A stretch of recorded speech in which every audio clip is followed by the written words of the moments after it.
and they straightway left their nets and followed him. Mark 1:16. The Gospels often refer to water and boats and to images of seafarers. In 1986, in a dramatic moment, the Gospels and their references to water seem suddenly to come to life.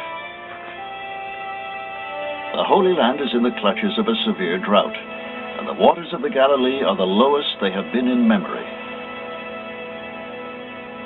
At a small farming village on the Sea of Galilee, just 2 miles north of the timeless city of Tiberias, two brothers make a startling discovery. Immediately, they contact Dr. Shelley Waxman, curator of antiquities at the nearby museum at Gennesaar. At the site, Waxman and his crew begin a meticulous search through the mud, looking for a sign of the ancient craft.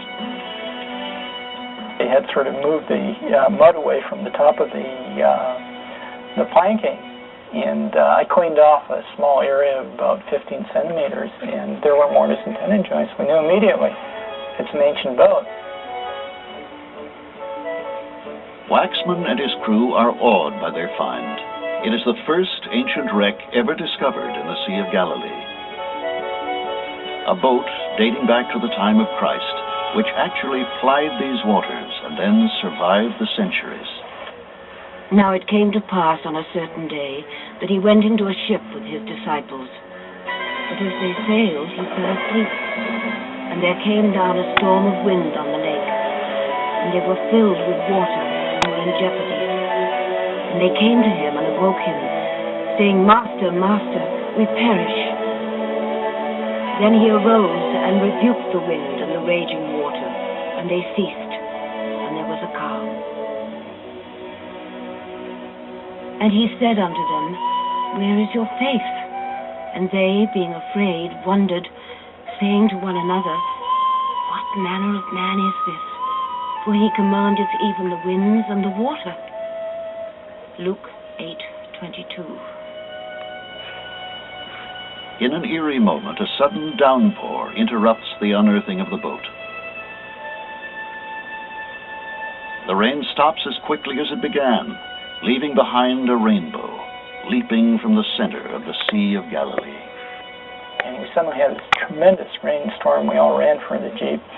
And when we came out of the Jeep, there was this beautiful double rainbow cascading into the Sea of Galilee.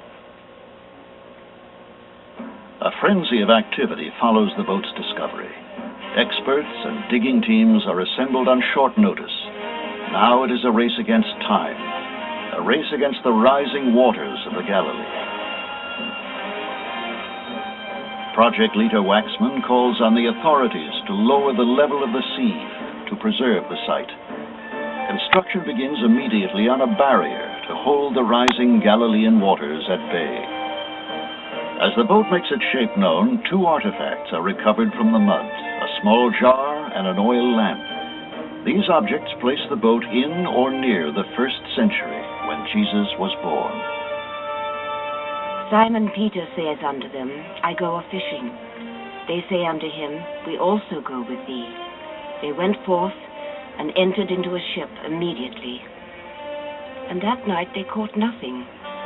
But when the morning was now come, Jesus stood on the shore, and he said unto them, "Cast the net on the right side of the ship, and ye shall find." They cast therefore, and now they were not able to draw it for the multitude of fishes. John 21:3. Simon Peter decides to go fishing, and he takes with him 6 disciples, making a rowing crew of 5, plus people to help with the net.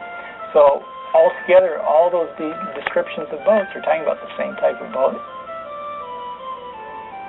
Historical confirmation of the boat's shape can be found nearby in the ruin at Migdal, or Magdala, a few miles north of Tiberias. It is a time-worn mosaic which depicts a boat similar to the newly discovered craft.